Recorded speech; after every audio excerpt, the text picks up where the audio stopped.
Vedic ಏಜ್ಗೆ ಮತ್ತೆ ವಾಪಸ್ ಬಂದ್ರೆ ನಾವು ವೇದಿಕ್ ಲಿಟ್ರೇಚರ್ನಲ್ಲಿ ವೇದ ಯಾವುದು, 4 ವೇದಗಳು ಯಾವುದು, ಅದಕ್ಕಿರುವಂಥ ಉಪವೇದ ಯಾವುದು ಅಂತ ನೋಡ್ಕೊಂಡ್ವಿ ಅಲ್ವಾ. ಉಪವೇದ ಆದ್ಮೇಲೆ ನೆಕ್ಸ್ಟ್ ಏನ್ ನೋಡ್ಕೊಂಡ್ವಿ ನಾವು, ಬ್ರಾಹ್ಮಣ ಅಂದ್ರೆ ಏನು, ಅರಣ್ಯಕ ಅಂದ್ರೆ ಏನು, ಅದೆಲ್ಲಾನು ಕೂಡ ನೋಡ್ಕೊಂಡ್ವಿ ನಾವು. ಅದಾದ್ಮೇಲೆಗಡೆಗೆ ಇದೇ ವೇದಿಕ್ ಟೈಮ್ ಪೀರಿಯಡ್ ನಲ್ಲಿ ಒಂದಷ್ಟು ಸ್ಕೂಲ್ಸ್ ಆಫ್ ಫಿಲಾಸಫೀಸ್ ಹುಟ್ಕೊಳ್ಳುತ್ತೆ ಇಂಡಿಯಾದಲ್ಲಿ, ಇದೇ ವೇದಿಕ್ ಏಜ್ ನಲ್ಲಿ 6th century BC ಅಷ್ಟೊತ್ತಿಗೆ. ಸೊ 6 schools ಆಫ್ ಫಿಲಾಸಫಿ ಅಂದ್ರೆ ನನಗೆ ಲಾಸ್ಟ್ ಕ್ಲಾಸ್ನಲ್ಲಿ ಹೇಳಿದ್ದೆ, ಇಂಡಿಯಾದಲ್ಲಿ ನಮ್ಮ ಇಂಡಿಯನ್ ಫಿಲಾಸಫಿಯಲ್ಲಿ emphasis will be more on nirvana, ಮೋಕ್ಷದ ಮೇಲ್ಗಡೆಗೆ ಎಲ್ಲರೂ ಕೂಡ ಮಾತಾಡೋದನ್ನ ನೋಡ್ತೀವಿ ನಾವು. ಬೇರೆ ಬೇರೆ ವೇ ಅಂತ ಬೇರೆ ಬೇರೆ ವೇ ದಾರಿಗಳು ಹೇಳ್ಕೊಟ್ರು ಕೂಡ ಎಲ್ಲಾರ್ದು ಫೈನಲ್ ಏಮ್ ಏನೋ, ಎಲ್ಲಾರ್ದು ಫೈನಲ್ ಏಮೋ ಮೋಕ್ಷ ನಿರ್ವಾಣನ. ಸೊ ಅದಕ್ಕೋಸ್ಕರ 6 ಸ್ಕೂಲ್ಸ್ಗಳನ್ನ ನೋಡ್ತೀವಿ ನಾವು ಮೆಜಾರಿಟಿಲಿ.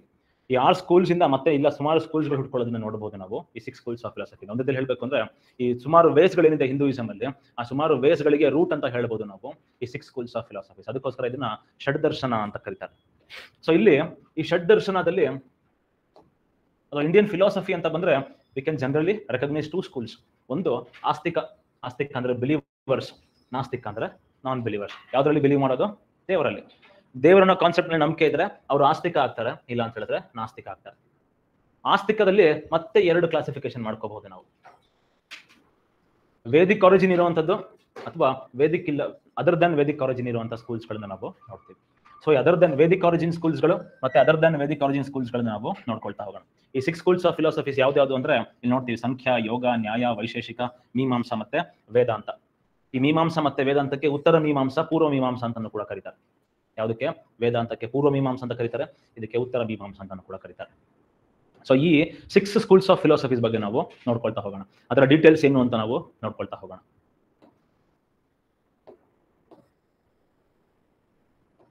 ಜೊತೆಗೆ ಈ 6 schools ಆಫ್ ಫಿಲಾಸಫೀಸ್ ಏನ್ ನೋಡ್ತೀವಿ ನಾವು, ಆ 6 schools ಆಫ್ ಫಿಲಾಸಫಿಗೆ ಒಬ್ಬ ಫೌಂಡರ್ ಇರ್ತಾನೆ, ಒಬ್ಬ ಪ್ರಪೌಂಡರ್ ಇರ್ತಾನೆ, ಒಬ್ಬ ಸೇಜ್ ಇರ್ತಾರೆ. ಒಬ್ಬ ಸೇಜ್ ಇಂದ ಆ ಒಂದು ಫಿಲಾಸಫಿ ಹುಟ್ಕೊಂಡು ಮುಂದಕ್ಕೆ ಹೋಗೋದನ್ನ ನಾವು ನೋಡ್ತೀವಿ. ಸೊ ಪ್ರತಿಯೊಂದು ಸ್ಕೂಲ್ಸ್ ಆಫ್ ಫಿಲಾಸಫಿ ಏನಿದೆ, ಪ್ರತಿಯೊಂದು ಸ್ಕೂಲ್ಗೂ ಕೂಡ ಒಬ್ಬ ಫೌಂಡರ್ ಇರೋದನ್ನ ನಾವು ನೋಡ್ತೀವಿ. ಒಂದೊಂದು ಕಾಲಘಟ್ಟದಲ್ಲಿ ಎಸ್ಟಾಬ್ಲಿಷ್ ಆಗಿರೋದನ್ನ ನೋಡ್ತೀವಿ ನಾವು.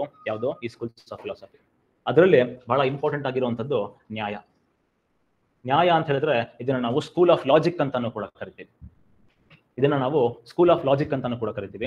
ನ್ಯಾಯ ವಾಸ್ ಪ್ರಪೌಂಡೆಡ್ ಬೈ ಮಹರ್ಷಿ ಗೌತಮ. ಮಹರ್ಷಿ ಗೌತಮ ಈ ನ್ಯಾಯ ಸ್ಕೂಲ್ ಫೌಂಡರ್ ಅಂತ ಹೇಳ್ಬೋದು ನಾವು 6th century BC ಯಲ್ಲಿ. ಸ್ಕೂಲ್ ಆಫ್ ಲಾಜಿಕ್ ಅಂತ ಹೇಳಿದ್ರೆ, ಸ್ಕೂಲ್ ಆಫ್ ಲಾಜಿಕ್ ಅಂತ ಏನು ಕರೀತಾರೆ ಅಂತ ಹೇಳಿದ್ರೆ, ಯಾವ್ದು ಸತ್ಯ ಅಂತ ನಂಬ್ತಾರೆ ಅಂತ ಹೇಳಿದ್ರೆ, ಯಾವ್ದು ಲಾಜಿಕ್ಗೆ ಸತ್ಯ ಅಂತ ಅನ್ಸುತ್ತೆ ಅದನ್ನ ಮಾತ್ರ ನಾವು ಟ್ರೂತ್ ಅಂತ ಹೇಳ್ಬಿಟ್ಟು ಕನ್ಕ್ಲೂಡ್ ಮಾಡಬಹುದು ಅಂತ ಹೇಳ್ತಾರೆ. ಅದಕ್ಕೆ ನಾವು ಇದನ್ನ ಸಿಸ್ಟಮ್ ಆಫ್ ಲಾಜಿಕ್ ಅಂತ ಕರಿತೀವಿ. ಲಾಜಿಕ್ ನ ಯೂಸ್ ಮಾಡಿಕೊಂಡು they can gain right knowledge. ಮೋಕ್ಷ ಯಾವಾಗ ಸಿಗುತ್ತೆ? ಎಲ್ಲದರಲ್ಲೂ ಕೂಡ ನೋಡ್ತೀವಿ ನಾವು. ಮೋಕ್ಷ ಯಾವಾಗ ಸಿಗುತ್ತೆ ಅಂದ್ರೆ ಇದು ಹಿಂದೂಯಿಸಂ ಅಲ್ಲಿ ನೋಡ್ತೀವಿ, ಬುದ್ಧಿಸಂ ಅಲ್ಲಿ ನೋಡ್ತೀವಿ, ಜೈನಿಸಂ ಅಲ್ಲಿ ನೋಡ್ತೀವಿ. ಮೋಕ್ಷ ಯಾವಾಗ ಸಿಗುತ್ತೆ ಅಂದ್ರೆ when we attain right knowledge. Complete knowledge ಅಥವಾ ಓಮ್ನಿ ಸೆನ್ಸ್ ಅಂತ ಕರಿಬಹುದು ನಾವು. ಓಮ್ನಿ ಸೆನ್ಸ್ ಆಗಿರ್ಬೋದು, ರೈಟ್ ನಾಲೆಡ್ಜ್ ಆಗಿರ್ಬೋದು, ಕಂಪ್ಲೀಟ್ ನಾಲೆಡ್ಜ್ ಆಗಿರ್ಬೋದು. ಅದನ್ನ ಯಾವಾಗ ನಾವು ಕ್ಯಾಪ್ಚರ್, ಅದನ್ನ ಯಾವಾಗ ನಾವು ಕಾಂಕರ್ ಮಾಡ್ಕೊಳ್ತೀವಿ, ಅದನ್ನ ಯಾವಾಗ ನಾವು ಪಡ್ಕೊಳ್ತೀವಿ, ಅವಾಗ ನಮಗೆ ಮೋಕ್ಷ ಸಿಗುತ್ತೆ. ಸೊ ಇಲ್ಲಿ ಮೋಕ್ಷಕ್ಕೆ ಹೋಗೋದು ಹೇಗೆ? ಮೋಕ್ಷಕ್ಕೆ ಹೋಗೋದು ಯೂಸಿಂಗ್ ರೈಟ್ ನಾಲೆಡ್ಜ್. ಇದು ರೈಟ್ ನಾಲೆಡ್ಜ್ ನ how to gain right knowledge using logic. ಇಲ್ಲಿ ಪ್ರಮಾಣ ಅಥವಾ ಪ್ರತ್ಯಕ್ಷ ಪ್ರಮಾಣ ಅಂತಾನು ಕೂಡ ಕರೀತಾರೆ. ಈ ಪ್ರಮಾಣ ಮತ್ತೆ ಪ್ರತ್ಯಕ್ಷ ಪ್ರಮಾಣ ಅಂತ ಯಾವ್ದು ಸತ್ಯ ಅಂತ ಅನ್ಸುತ್ತೆ ಅದು ಸತ್ಯ ಅಂತ ಇವ್ರ ಪ್ರಕಾರ. ಅದಕ್ಕೆ ನಾವು ಇದನ್ನ ಸಿಸ್ಟಮ್ ಆಫ್ ಲಾಜಿಕ್ ಅಂತ ಕರಿತೀವಿ. ಇಲ್ಲಿ ಈ ನಾಲೆಡ್ಜ್ ನ ಗೈನ್ ಮಾಡೋದಕ್ಕೆ ಬೇರೆ ಬೇರೆ ವೇಸ್ಗಳಿರೋದನ್ನ ನೋಡಬಹುದು ನಾವು. You can gain knowledge through ಪ್ರತ್ಯಕ್ಷ ಅಂದ್ರೆ ಪರ್ಸೆಪ್ಷನ್ ಇರಬಹುದೇನೋ ಅನ್ನೋದು ಕೂಡ ನಾಲೆಡ್ಜ್ ಆಗುತ್ತೆ. ಇನ್ನೊಂದು ಕಡೆಗೆ ಇನ್ಫರೆನ್ಸ್, ಅನುಮಾನ. ಇನ್ಫರೆನ್ಸ್ ಅಂತ ಹೇಳಿದ್ರೆ ಇಲ್ಲಿ ಹಾಕಿದ್ದೀನಿ conclusion based on evidence. Evidence ನ ಮುಖಾಂತರ ಹೌದು ಇದು ಇರಬಹುದೇನೋ, ಇದು ರಿಯಲ್ ನಾಲೆಡ್ಜ್ ಏನೋ ಅಂತ ಅನ್ಕೊಂಡಾಗ we can gain right knowledge. ಅದೇ ತರದಲ್ಲಿ ಉಪಮಾನ ಅಂತ ಬರೀತಾರೆ. ಉಪಮಾನ ಇನ್ನೊಂದು ವೇ. ಉಪಮಾನ ಅಂತ ಹೇಳಿದ್ರೆ ಕಂಪ್ಯಾರಿಸನ್. 2 ಥಿಂಗ್ಸ್ ನ, 2 ನಾಲೆಡ್ಜ್ ನ ಕಂಪೇರ್ ಮಾಡ್ಕೊಂಡು ಅದ್ರಲ್ಲಿ ಯಾವ್ದು ರೈಟ್ ನಾಲೆಡ್ಜ್ ಅಂತ ಕನ್ಕ್ಲೂಡ್ ಮಾಡೋದಕ್ಕೆ ಉಪಮಾನ ಅಂತ ಕರೀತಾರೆ. ಇನ್ನೊಂದು ಕಡೆಗೆ ಸೌಂಡ್ ಅಥವಾ ಶಬ್ದ ಅಂತ ಕರೀತಾರೆ. ಶಬ್ದ ಅಂತ ಹೇಳಿದ್ರೆ ಯಾವ್ದು ರೈಟ್ ನಾಲೆಡ್ಜ್ ಅಂತ ಕೇಳಿಸ್ಕೊಂಡ್ರೆ, ಪಾಠಗಳನ್ನ ಕೇಳಿಸ್ಕೊಂಡ್ರೆ ಅವಾಗಲೂ ಕೂಡ we can gain right knowledge ಅಂತ ಹೇಳಿದ್ರೆ ನೋಡ್ತೀವಿ ನಾವು. ಸೊ ಈ 4 ವೇಸ್ ಇಂದ you can attain right knowledge. ಯಾವಾಗ ರೈಟ್ ನಾಲೆಡ್ಜ್ ಸಿಗುತ್ತೆ you can attain liberation, you can attain salvation ಅಂತ ನಾವು ಹೇಳ್ಬೋದು. ಸೊ ಅದಕ್ಕೋಸ್ಕರ ನಾವು ಇದನ್ನ ಸಿಸ್ಟಮ್ ಆಫ್ ಲಾಜಿಕ್ ಅಂತ ಕರಿತೀವಿ. ಅದೇ ತರದಲ್ಲಿ ಇನ್ನೊಂದು ಸ್ಕೂಲ್ ನೋಡ್ತೀವಿ ನಾವು, ವೈಶೇಷಿಕ ಅಂತ ಹೇಳಿ. ಇದೆಲ್ಲ 6 schools ಆಫ್ ಫಿಲಾಸಫಿ ಏನ್ ನೋಡ್ತೀವಿ ನಾವು, ಇದೆಲ್ಲಾನು ಕೂಡ ಪೇರ್ಸ್ ಅಲ್ಲಿ ಬರೋದನ್ನ ನೋಡ್ತೀವಿ ನಾವು. ನ್ಯಾಯ ಮತ್ತೆ ವೈಶೇಷಿಕ ಒಂದು ಪೇರ್ ಆದ್ರೆ, ಇನ್ನೊಂದು ಕಡೆ ಸಂಖ್ಯಾ ಮತ್ತೆ ಯೋಗ ಇನ್ನೊಂದು ಪೇರ್ ಆಗುತ್ತೆ. ಇನ್ನೊಂದು ಕಡೆಗೆ ಪೂರ್ವ ಮೀಮಾಂಸಾ, ಉತ್ತರ ಮೀಮಾಂಸಾ ಆರ್ ಮೀಮಾಂಸಾ ಮತ್ತೆ ವೇದಾಂತ ಇನ್ನೊಂದು ಪೇರ್ ಆಗೋದನ್ನ ನಾವು ನೋಡ್ತೀವಿ. ಸೊ ನ್ಯಾಯದ ಜೊತೆಯಲ್ಲಿ ಇನ್ನೊಂದು ಸ್ಕೂಲ್ ಹುಟ್ಕೊಳ್ಳುತ್ತೆ, ಅದಕ್ಕೆ ನಾವು ವೈಶೇಷಿಕ ಅಂತ ಕರಿತೀವಿ. ವೈಶೇಷಿಕ ವಾಸ್ ಪ್ರಪೌಂಡೆಡ್ ಬೈ ಮಹರ್ಷಿ ಕಣಾದ. ಪ್ರಪಂಚದಲ್ಲಿ ಫಸ್ಟ್ ಟೈಮು ಆಟಮ್ಸ್ ಬಗ್ಗೆ ಮಾತಾಡೋದು ಈ ವೈಶೇಷಿಕ ಸ್ಕೂಲ್. ಪ್ರಪಂಚದಲ್ಲಿ ಫಸ್ಟ್ ಟೈಮ್ ಆಟಮ್ಸ್ ನ ಬಗ್ಗೆ ಮಾತಾಡೋದು ಇವ್ರೆ. ಇವ್ರು ಹೇಳ್ತಾರೆ ಯೂನಿವರ್ಸ್ ನಲ್ಲಿ ಯಾವುದೇ ಐಟಮ್ ನ ಬೇಕಾದ್ರೂ, ಯಾವುದೇ ದ್ರವ್ಯವನ್ನು ಬೇಕಾದ್ರೂ ಲೋವೆಸ್ಟ್ ಪಾಯಿಂಟ್ಗೆ ನಾವು ಡಿವೈಡ್ ಮಾಡಬಹುದು. ಆ ಲೋವೆಸ್ಟ್ ಪಾಯಿಂಟ್ನ ನಾವು ಅಣು ಅಂತ ಕರಿಬಹುದು ಅಥವಾ ಪರಮಾಣು ಅಂತ ಕರಿಬಹುದು, ಮಾಡರ್ನ್ ಸೈನ್ಸ್ನಲ್ಲಿ ಆಟಮ್ ಅಂತ ಕರಿಬಹುದು ಅಂತ ಹೇಳ್ತಾರೆ. ಸೊ ಯಾವಾಗ ಈ ಲೋವೆಸ್ಟ್ ಡಿವಿಷನ್ ಏನ್ ನೋಡ್ತೀವಿ ನಾವು ಯೂನಿವರ್ಸ್ನಲ್ಲಿ, ಯಾವಾಗ ಅದರ ಅವೇರ್ನೆಸ್ ಆಗುತ್ತೆ ನಮಗೆ, ಪ್ರತಿಯೊಂದು ದ್ರವ್ಯವನ್ನು ಕೂಡ, ಪ್ರತಿಯೊಂದು ಸಬ್ಜೆಕ್ಟ್ನು ಕೂಡ ನಾವು ಈ ಅಣುಗೆ ಇಳಿಸಬಹುದು, ಅಥವಾ ಈ ಅಣುವಿನ ಜ್ಞಾನ ಯಾವಾಗ ಆಗುತ್ತೆ, ಪರಮಾಣುದ ಜ್ಞಾನ ಯಾವಾಗ ಬರುತ್ತೆ, ಅವಾಗ ನಮಗೆ ಲಿಬರೇಷನ್ ಸಿಗುತ್ತೆ, ಅವಾಗ ನಮಗೆ ಮೋಕ್ಷ ಸಿಗುತ್ತೆ ಅಂತ ಹೇಳ್ಬಿಟ್ಟು ಮಹರ್ಷಿ ಕಣದ ಹೇಳೋದನ್ನ ನಾವು ನೋಡ್ತೀವಿ. ಇಲ್ಲೂ ಕೂಡ ಹಾಗೆ you can gain right knowledge through 2 methods ಅಥವಾ 2 ಮೀನ್ಸ್. ಒಂದ್ ಕಡೆಗೆ ಪ್ರತ್ಯಕ್ಷ, ಇನ್ನೊಂದು ಕಡೆಗೆ ಅನುಮಾನ. ಪ್ರತ್ಯಕ್ಷ ಅಂದ್ರೆ ಸೆನ್ಸರಿ ಆರ್ಗನ್ಸ್ ಇಂದ ಕಂಡಿರುವಂತದ್ದು. ಅನುಮಾನ ಅಥವಾ ಇಂಟರ್ಫರೆನ್ಸ್ ಅಂತ ಹೇಳಿದ್ರೆ ಆಗ್ಲೂ ಬಂದಿದ್ದು ಪ್ರತ್ಯಕ್ಷ ಅಂತ ಹೇಳಿದ್ರೆ, ನಮ್ಮ ಸೆನ್ಸರಿ ಆರ್ಗನ್ಸ್ಗೆ ಬಂದ್ರೆ ಅದು ಪ್ರತ್ಯಕ್ಷ ಆಗುತ್ತೆ, ಅಥವಾ ಪ್ರತ್ಯಕ್ಷ ಅಥವಾ ಪರ್ಸೆಪ್ಷನ್ ಆಗುತ್ತೆ. ಅನುಮಾನ ಅಂತ ಹೇಳಿದ್ರೆ ಹೀಗೆಲ್ಲ ಇದ್ದಿರಬಹುದು ಅನ್ನೋ ಹಾಗಿದ್ರೆ ಇದು ಸತ್ಯನೇ ಆಗುತ್ತೆ ಅನ್ನುವಂಥ ಒಂದು ಇನ್ಫರೆನ್ಸ್ ನಾವು ಅನುಮಾನ ಅಂತ ಕರಿತೀವಿ. ಹೀಗಿದ್ರೆ ಹೀಗಿರ್ಬೇಕು ಅಂತ ಮಾಡ್ತೀವಲ್ವಾ ನಾವು, ಹೌದಾ ಅಲ್ವಾ? ಇವಾಗ ಈ ಒಂದು ಇಂಡಿವಿಜುವಲ್ ಬಹಳ ಎಗರಾಡ್ತಿದ್ದಾನೆ ಅಂತ ಹೇಳಿದ್ರೆ ಅವನಿಗೆ ಕೋಪ ಜಾಸ್ತಿ ಅಂತ ನಾವೇನಂತ ಕರಿತೀವಿ, ಕನ್ಕ್ಲೂಡ್ ಮಾಡ್ತೀವಿ. ಅದನ್ನೇನಂತ ಕರಿಬಹುದು ನಾವು, ಅನುಮಾನ ಅಂತ ಕರಿತೀವಿ, ಅಥವಾ ಏನಂತ ಕರಿತೀವಿ, ಇನ್ಫರೆನ್ಸ್ ಅಂತ ಕರಿತೀವಿ. So you can gain right knowledge through perception and inference. So ಇಲ್ಲಿ ನಾವೇನ್ ನೋಡ್ತೀವಿ, ಈ ಸಬ್ಜೆಕ್ಟ್ಗೆ 9 ರಿಯಾಲಿಟೀಸ್ ಇರೋದನ್ನ ರೆಕಗ್ನೈಸ್ ಮಾಡ್ತಾರೆ, 9 ದ್ರವ್ಯ ಇರೋದನ್ನ ರೆಕಗ್ನೈಸ್ ಮಾಡೋದನ್ನ ನೋಡ್ತೀವಿ ನಾವು.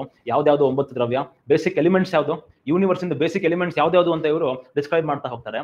ಒಂದ್ ಕಡೆಗೆ ನೋಡ್ತೀವಿ ಪೃಥ್ವಿ ನೋಡ್ತೀವಿ ಅಂದ್ರೆ ಅರ್ತ್, ಇನ್ನೊಂದ್ ಕಡೆಗೆ ಆಪ್ ಅಂತ ಹೇಳಿದ್ರೆ ವಾಟರ್, ಇನ್ನೊಂದ್ ಕಡೆಗೆ ತೇಜಸ್ ಅಂದ್ರೆ ಫೈರ್, ವಾಯು ಅಂದ್ರೆ ಏರು, ಆಕಾಶ ಅಂದ್ರೆ ಈಥರ್. ಆಕಾಶ ಏನ್ ಕೊಡ್ತಾ ಇದೆ, ಆಕಾಶ ಇದೆಲ್ಲಾ ದ್ರವ್ಯಗಳು ಎಕ್ಸಿಸ್ಟ್ ಆಗೋದಕ್ಕೆ ಸ್ಪೇಸ್ ಕೊಡ್ತಾ ಇದೆ ಅಲ್ವಾ? ಆಕಾಶ ಏನ್ ಕೊಡ್ತಾ ಇದೆ, ಎಲ್ಲಾ ದ್ರವ್ಯಗಳಿಗೂ ಕೂಡ ಸ್ಪೇಸ್ ಕೊಡೋದನ್ನ ನಾವು ನೋಡ್ತಾ ಇದೀವಿ. ಇನ್ನೊಂದ್ ಕಡೆಗೆ ಕಾಲ ಅಂದ್ರೆ ಟೈಮ್, ದಿಕ್ ಅಂದ್ರೆ ಸ್ಪೇಸ್, ಆತ್ಮನ್ ಅಂದ್ರೆ ಸೆಲ್ಫ್, ಮನಸ್ಸು ಅಂದ್ರೆ ಮೈಂಡ್. ಈ 9 ಎಲಿಮೆಂಟ್ ಗಳನ್ನ ರೆಕಗ್ನೈಸ್ ಮಾಡ್ತಾರೆ ಯೂನಿವರ್ಸ್ ನಲ್ಲಿ. ಈ 9 ರಿಯಾಲಿಟೀಸ್ ಗಳನ್ನ ರೆಕಗ್ನೈಸ್ ಮಾಡ್ತಾರೆ ಯೂನಿವರ್ಸ್ ನಲ್ಲಿ.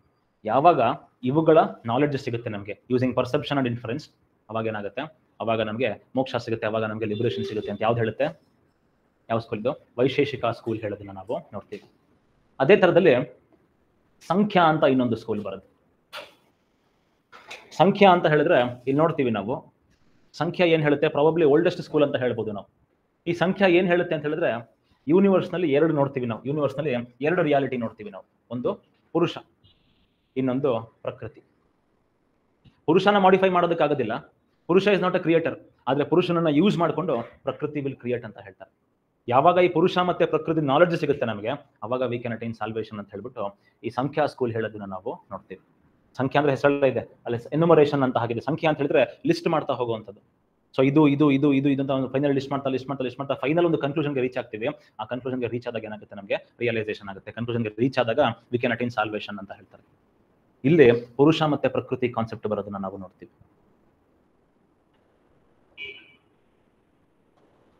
ಆಗ್ಲೇ ಹೇಳ್ದೆ ನಿಮ್ಗೆ, ಪುರುಷ ಕೆನಾಟ್ ಬಿ ಮಾಡಿಫೈಡ್. ಇದು ಶಿವ ಮತ್ತೆ ಶಕ್ತಿದು ಏನು ಕಾನ್ಸೆಪ್ಟ್ ನೋಡ್ತೀವಿ ನಾವು, ಆ ಶಿವ ಮತ್ತೆ ಶಕ್ತಿದು ಕಾನ್ಸೆಪ್ಟ್ಗೆ ಬಹಳ ಸಿಮಿಲರ್ ಇರೋದನ್ನ ನಾವು ನೋಡ್ತೀವಿ.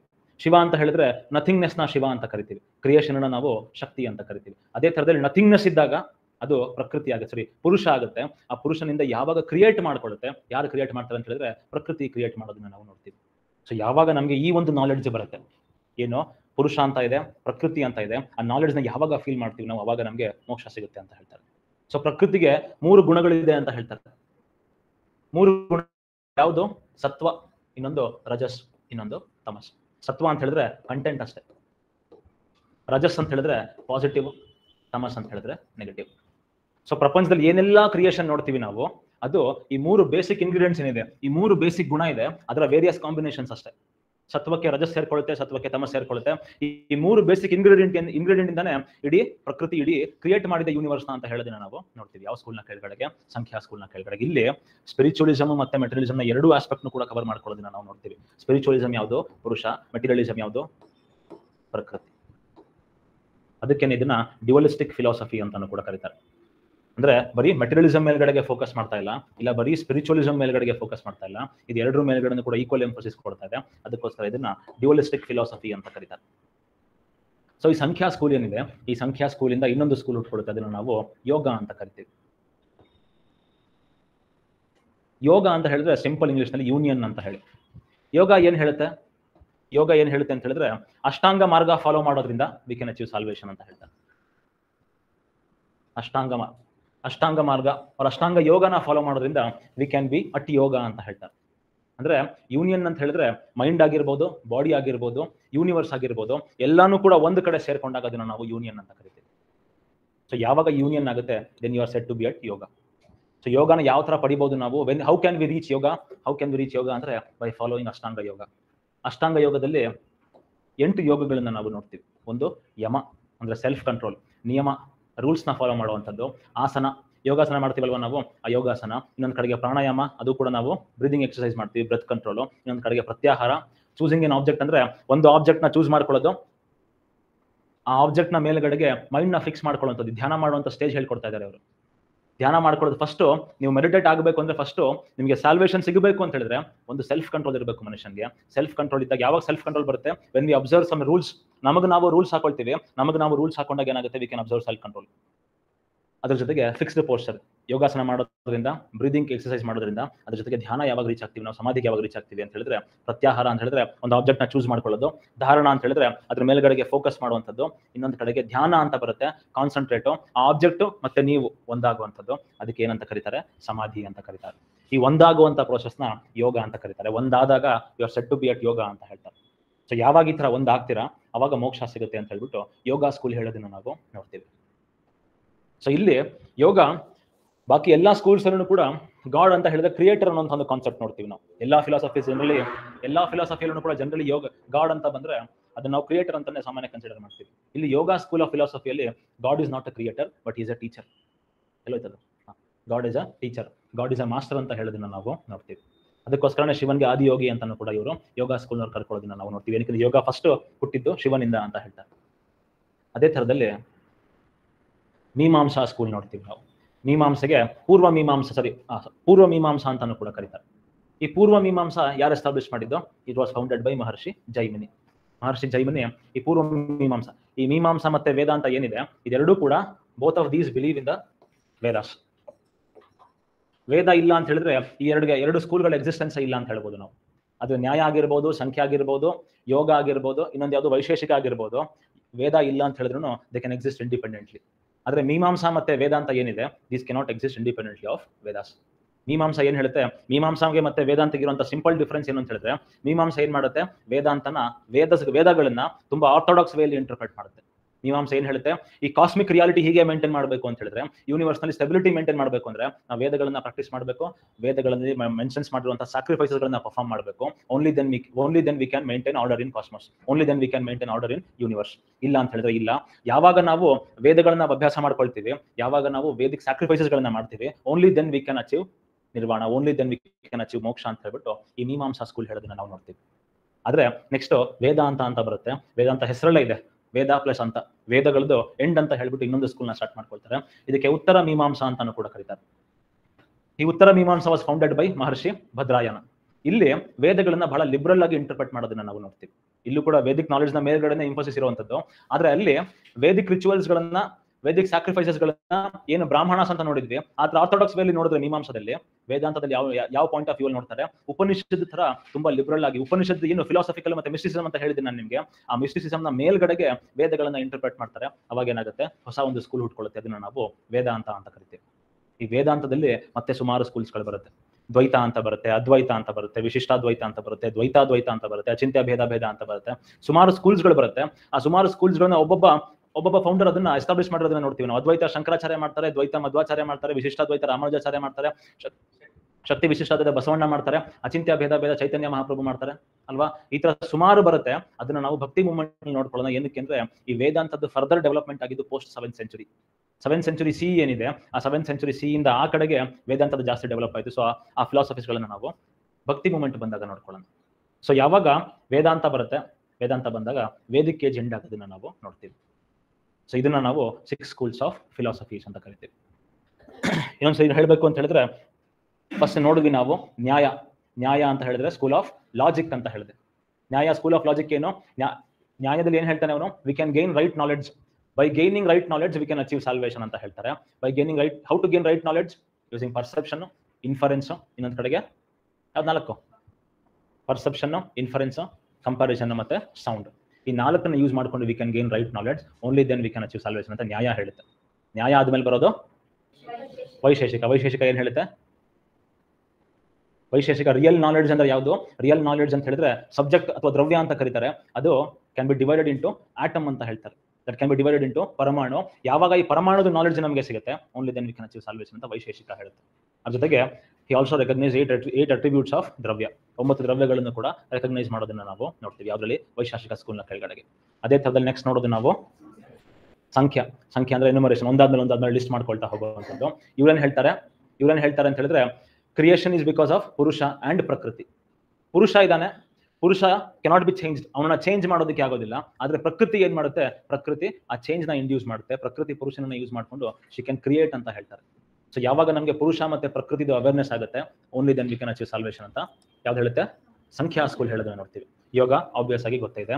ಯೋಗ ಅಂತ ಹೇಳಿದ್ರೆ ಸಮಾಧಿ ರೀಚ್ ಆದಾಗ ವಿ ಕ್ಯಾನ್ ಅಚೀವ್ ಸಾಲ್ವೇಷನ್ ಅಂತ ಹೇಳ್ತಾರೆ. ಅದಕ್ಕೋಸ್ಕರ ಅಷ್ಟ ಯೋಗ ಅನ್ನುವಂಥ ಒಂದು ಕಾನ್ಸೆಪ್ಟ್ ಕೂಡ ಕೊಡೋದನ್ನ ನಾವು ನೋಡ್ತೀವಿ ಮಹರ್ಷಿ ಪತಂಜಲಿ. ಅದೇ ಥರದಲ್ಲಿ ಮೀಮಾಂಸಾ, ವೇದಿಕ್ ರಿಚುವಲ್ಸ್ಗಳನ್ನ, ವೇದಿಕ್ ಸ್ಯಾಕ್ರಿಫೈಸಸ್ಗಳನ್ನ ಪರ್ಫಾರ್ಮ್ ಮಾಡಿದ್ರೆ ವಿ ಕ್ಯಾನ್ ಅಚೀವ್ ಸಾಲ್ವೇಷನ್ ಅಂತ ಹೇಳ್ತಾರೆ. ಇನ್ನೊಂದು ಕಡೆಗೆ ಮಿಸ್ಟಿಸಿಸಮ್ನ ಫಾಲೋ ಮಾಡೋದ್ರಿಂದ, ಉಪನಿಷತ್ಸ್ನ ಫಾಲೋ ಮಾಡ್ತಾ ವೇದನ ಫಾಲೋ ಮಾಡೋದ್ರಿಂದ ವಿ ಕ್ಯಾನ್ ಅಚೀವ್ ಸಾಲ್ವೇಷನ್ ಅಂತ ಹೇಳ್ಬಿಟ್ಟು ಯಾರು ಹೇಳ್ತಾರೆ? ವೇದಾಂತದವ್ರು ಹೇಳೋದನ್ನ ನಾವು ನೋಡ್ತೀವಿ. ಅದನ್ನ ಉತ್ತರ ಮೀಮಾಂಸಾ ಅಂತ ಕೂಡ ಕರೀತಾರೆ. ಈ 6 ಸ್ಕೂಲ್ಗಳಲ್ಲಿ ನಿಮಗೆ ಇಂಪಾರ್ಟೆಂಟ್ ಆಗೋದು ಆ ಸ್ಕೂಲ್ ಹೆಸರು, ಇಟ್ ಈಸ್ ಪ್ರಪೌಂಡೆಡ್ ಬೈ ಹೂ, ಅದರಲ್ಲಿ ಬರುವಂತ ಇಂಪಾರ್ಟೆಂಟ್ ಥಿಯಾಲಜೀಸ್. ಇತ್ತೀಚೆಗೆ ಸುಮಾರು ಸರಿ ಕ್ವಶನ್ಸ್ ಕಷ್ಟ ಆಗ್ತಾ ಹೋಗ್ತಾರೆ, ಅದಕ್ಕೋಸ್ಕರ ಸ್ವಲ್ಪ ಡೆಪ್ತ್ ಆಗಿ ಮಾಡಿದ್ದೀನಿ ನಾನು ನಿಮಗೆ. ಆ ಥಿಯಾಲಜಿ ಏನು ಅಂತ ಕೂಡ ಅರ್ಥ ಮಾಡ್ಕೊಳ್ಳೋದು ಇಂಪಾರ್ಟೆಂಟ್ ಆಗುತ್ತೆ. ಆ ಸ್ಕೂಲ್ ಯಾವ್ದ್ರ ಬಗ್ಗೆ ಮಾತಾಡ್ತಾ ಇದ್ದಾರೆ ಅಂತ ಅರ್ಥ ಮಾಡ್ಕೊಳ್ಳೋದು ಬಹಳ ಇಂಪಾರ್ಟೆಂಟ್ ಆಗುತ್ತೆ.